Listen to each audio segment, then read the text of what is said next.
Having just been up at the police station, obviously, to find out what the situation is with the police, I now find myself down here at the Parliament again. Let me just move this over a bit. Let's just get a wee bit closer here. Is that a better shot there? So I now find myself back at the Parliament. Let's move over this way a bit. Honestly, see this not having a cameraman? That's better.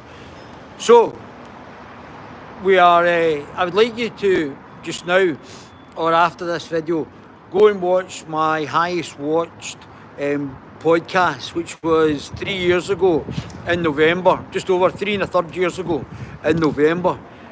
And I was also having problems with my hair on that day as well. I think I've got a wig or something, I'm not quite sure. But anyway, the fact is, 3 years ago, I said that Nicola Sturgeon should have resigned at that point. And I got the most watched, most liked podcast that I'd ever done 3 years ago, when I told exactly the ramifications of what each step was going to be and what the outcome was going to be, which would have been 3 years ago, which would have been much better for everybody. I don't know whether the things would have changed that much, because regardless of the political party, they're all just wokey wefters. So it would have been very strange strains of Magnolia wokey wefter politics that would have been involved in Scottish politics, just like it is in British, because you're only voting for wokey wefter captured parties. So how much of a difference it would have been on a policy basis is probably incidental. But I told you 3.25 years ago that Nicola Sturgeon was going to have to resign. And Nicola Sturgeon did resign. And you can go and have a look at it. I just watched it coming down here. It's an absolutely brilliant video. It's a great video. Let me just see if these are on. Top chat. So, it was a great video. I get a great response. 30-odd thousand people have watched it. Over 1,000 likes. And it was highly, highly successful. And I told you exactly why she was going to have to resign, but she didn't. So, but why did she not resign? Well, and this is a crazy thing. This is a crazy anomaly of state. And the crazy anomaly of state is that the people who are getting investigated are the people that appoint the investigator. I mean, you couldn't write it. I mean, how could you not get away with it? The people who are getting investigated, which was the actual government, were the people who appointed the judge, and who were the people who were getting investigated. I mean, that's ridiculous. I mean, how many crimes could we do if we were appointing the people who were judging us? How many crimes could we get away with? We could get away with literally mass murder, which is, again, another thing. We won't talk about the COVID situation just now. But 3.25 years ago, my prediction proved correct again. I mean, I'm not telling you the news. I'm telling you before the news actually happens what the actual news is going to be. So, the preempting of how this is all going to pan out is done on this channel before any of the other news media, the mass media, the Main Street media, MSM, are actually then able to actually comment on it. And we get it to you first. So 3.25 years ago, I said that she was going to have to resign, and she didn't. She didn't resign. So, well, Dave, you got it wrong then. You're just always talking about how you don't get it wrong. You got it wrong. You've just said you got it wrong. You got it wrong. Useless. When Judge Hamilton, an Irish judge, was appointed by the SNP, funnily enough, that he was going to exonerate wee Nippy from her fantastic service that she's done to the Scottish people. And she didn't do it. She was exonerated by this judge, by a heavily redacted report, but she was exonerated by the judge. Oh, she didn't do nothing. It wasn't me, boss. It was me. Look at the judge. Look, I brought in my own judge to judge me, and he said I'm hunky-dory, Rosie in the garden, not a problemo. And we get 3 more years of the little imp doing absolutely terrible policies. So, David, so you were wrong. Got it wrong. You were standing here just spouting off your mouth. You got it wrong. You got a big flappy gob like Peter the Plonker Smith, and you're totally wrong. Or was I? Or was I? Was there some shenanigans going on with the Hamilton report, with all these redactions? Was the redacted documentation itself the cover-up and the potential criminality? Woo! Today in the papers, Mr. Ewing, Esquire MSP, who was in government with in the SNP at this time, decent man, an honourable man, probably a nationalist, comes from a long line of actual nationalists, not these wokey wefter types like me, nippy and ham-ass useless, hums a pants down, is come out with the bombshells, and that Nicola Sturgeon, in the redactions of the Judge Hamilton's report, and Judge Hamilton's report said at the time that the full of the report should have come out, but because we've not got a second chamber in the Bamboo Palace, in this ugly building, postmodernist eyesore, that he's the judge said the whole report should have come out unsolicited, but it didn't. Oh, I hear you say, oh, that's a bit strange then, David. Well, what does that mean? Where you right, where you not right? So Mr.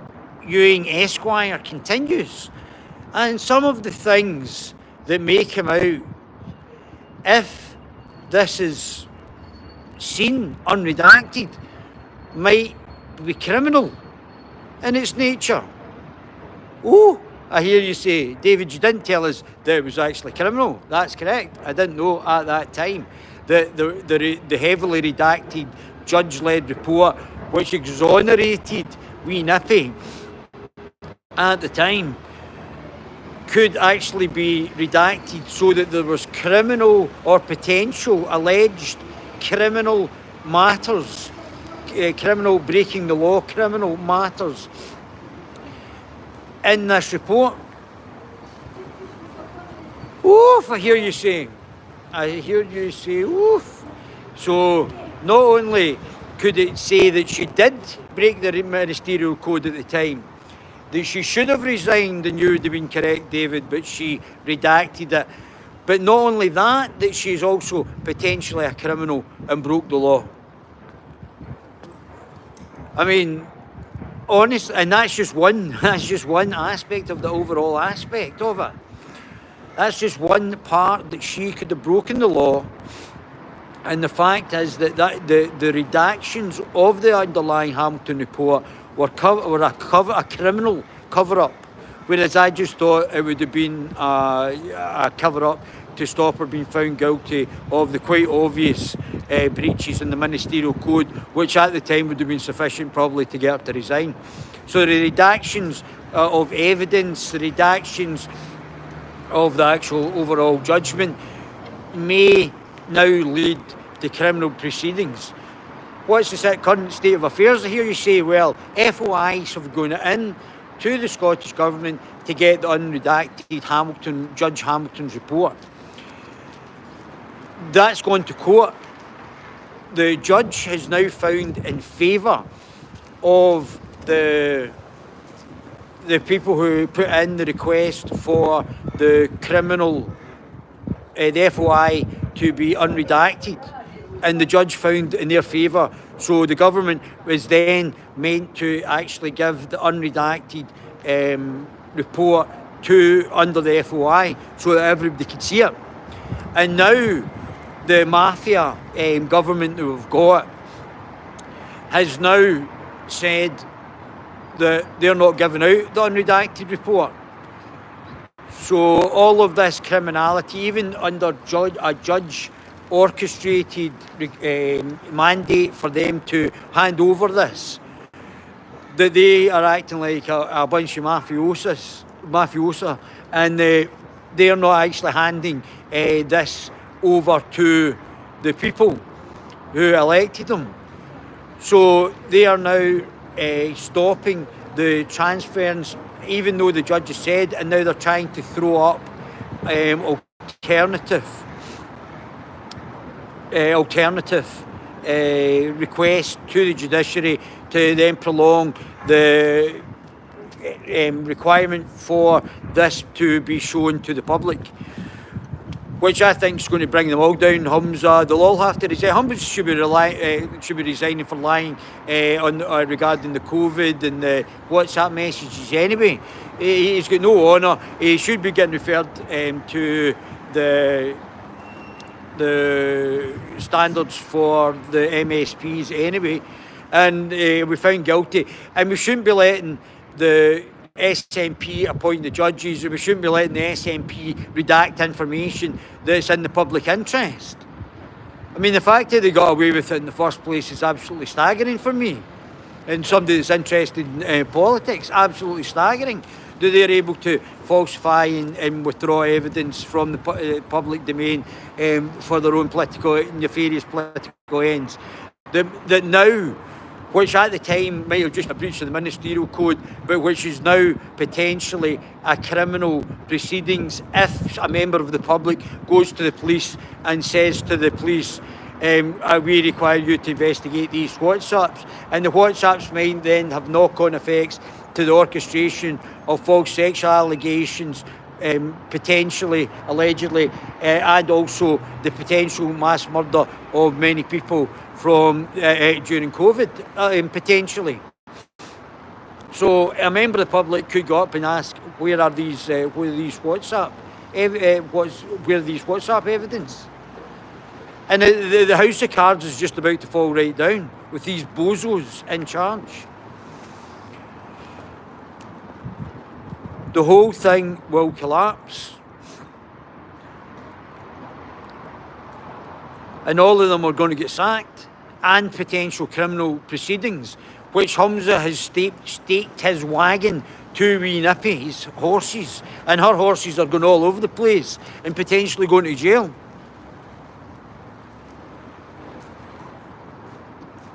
Potentially going to jail. We don't know what's in there, but I think if Mr. Ewing MSP has said that there's something potentially criminal in the redacted Hamilton report and the FOI that's been given in for the Hamilton report to be unredacted, the judge has said it shouldn't be redacted, give us this, and the government is still not providing it. There's something really amiss here, guys. Something really amiss. This is just the start. This is just the start of it. They can't keep doing this. There's no bite to anything else that has to say you have to get this over. The SNP are controlling the police, the SNP are controlling the judiciary, and it's now becoming like a Stasi, not an actual police force. So this is what's happening. A Stasi. And they can just ignore the judge, the government just ignoring the judge. Just the police not actually pressing criminal charges against the actual the legislator or the executive.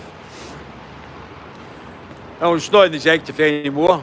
I'm surprised she's not resigned. I mean, if she was doing the honourable thing, she would have resigned, but now she's a disgrace. So we've now got potentially orchestration of false sexual allegations with Alex Salmond,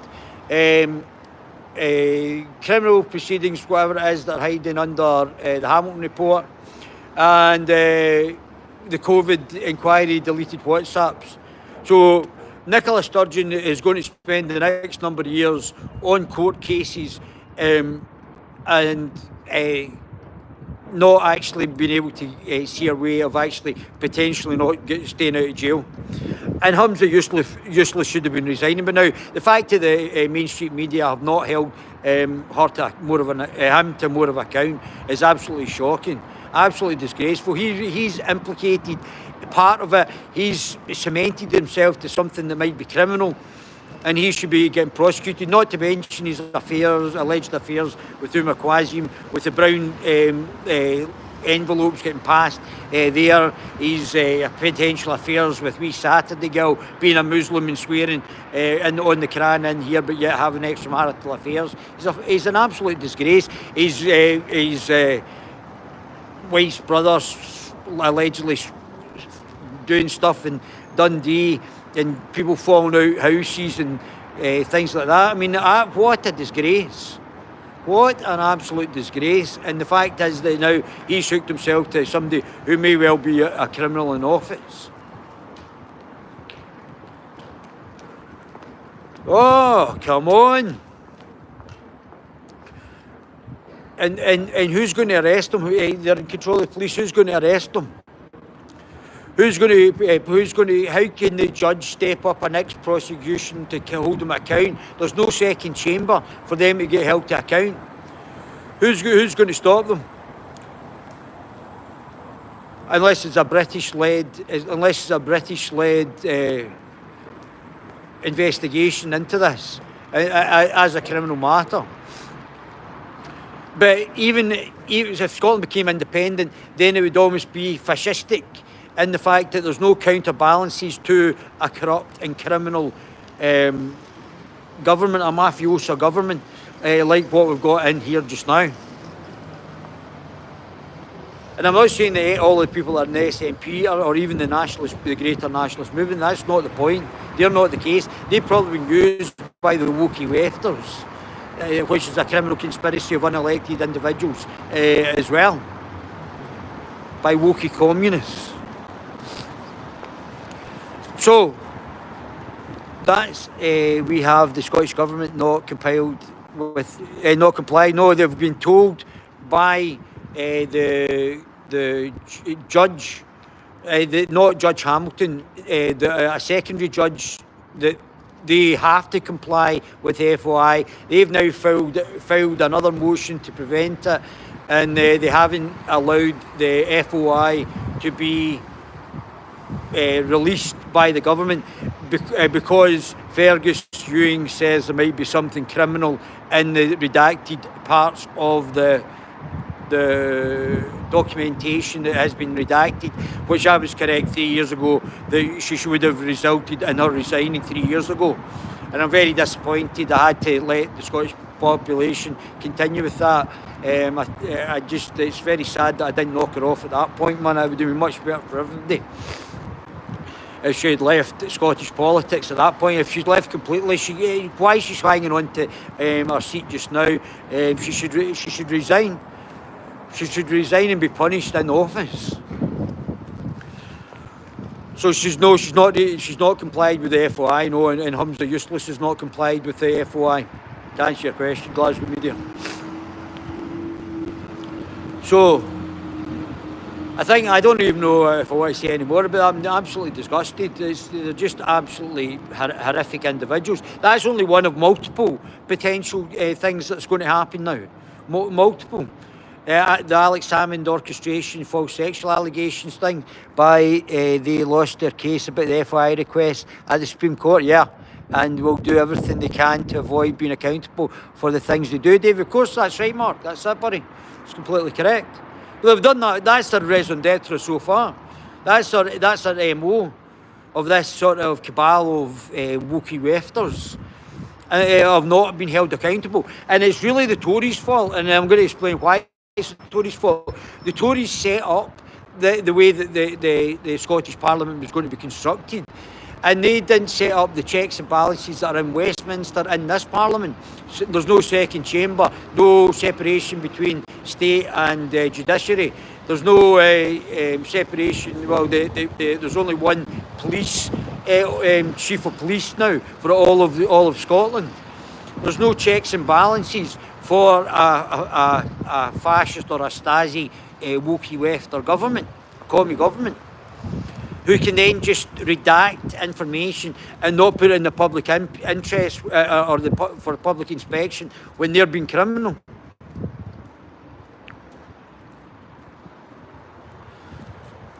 And 3 years ago, I stood in the exact same spot, told everybody she was going to have to resign and for breaking the ministerial code. Little did I think I was going to be standing here 3 1/3 years later, telling you that in those redactions under Judge Hamilton's report, that there was potential criminality, and that was going to be told by an MSP who served in that cabinet at that time, Mr. Ewing, who's in the papers today saying this. And Hamza Yusuf has said, oh, Nicola Sturgeon's great, can I be your friend? A bit like Paul Smith with Sarwar. Oh, can I be your friend, please? Oh, I've got a sycophantic relationship with the MSPs. I'll come back to that later on. Lord Hamilton report surely must be accessible for all the public to observe. Yes, it should be. It's not. Great reporting as always, Davey. I prefer Guerilla TV, Informing ITV and BBC. Thank you very much, my friend. That's touching. A lot of it goes into this, guys. But I mean, I wouldn't get a job at the BBC. I wouldn't get a job at ITV. Although that you know that I'm probably better than the majority of their reporters. You know that instinctively. I've got no script, I've got no crew, I've got nobody writing. I don't script it before I speak to you directly. Nothing is scripted, nothing is pre-done. I might learn some information like I did and read the information for you that's in the papers today. But some stuff I get before it even happens. Some stuff I'm telling you years ago, and it then transpires to come true. And it's going to get worse for Nicola Sturgeon. Listen to this, listen to what I'm saying. It's going to get much worse. And Hamza useless. Hamza's, I don't even know if Hamza's going to make the next few months. Because he's a liar. He said I'm a liar. What's the problem? In the COVID inquiry. So why is he not resigned? It should be getting referred to the committee, the standards committee, by the other MSPs for being a liar in the COVID committee alone. I really appreciate your efforts. Thanks, buddy, and getting very important points across. Thanks, bud. Thanks, Glasgow Media. So, I was right and wrong. I was right. Nicola Sturgeon should have resigned 3 1/3 years ago if she hadn't heavily redacted the judge's report. Potentially, I was wrong in the fact that I didn't realise at the time the redactions covered up a potential alleged criminality alleged by one of our own former cabinet colleagues. She can't co-play with the FOI and the Crown because the Sam will get his hands on the juicy stuff for. Sorry, apologies, didn't get all of that. If you do them bite size, so I can read them, and you can do several, and then I get to read them all, right? Just because it doesn't last that long when I'm live streaming outside.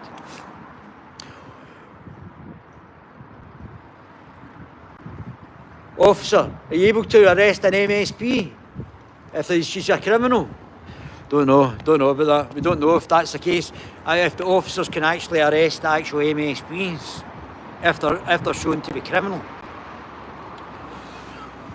Woof! Right, listen, I'm freezing here. I want to do something else, and I'm going to give you a bit of advice. I'm going to do another live stream from here and give you a bit of advice.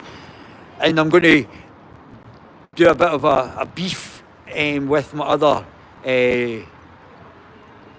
podcasters, YouTubers, my other not my opposition. Well, they are my opposition, but I like them and subscribe to them as well. So I'm going to give some beef with the Silver Fox, what to do and what not to do in this situation, and the advice that they're giving and the advice that I'm giving, and how it all ties in, and what the underlying actual agendas are, not what they're actually saying the agendas are. But baby gorillas,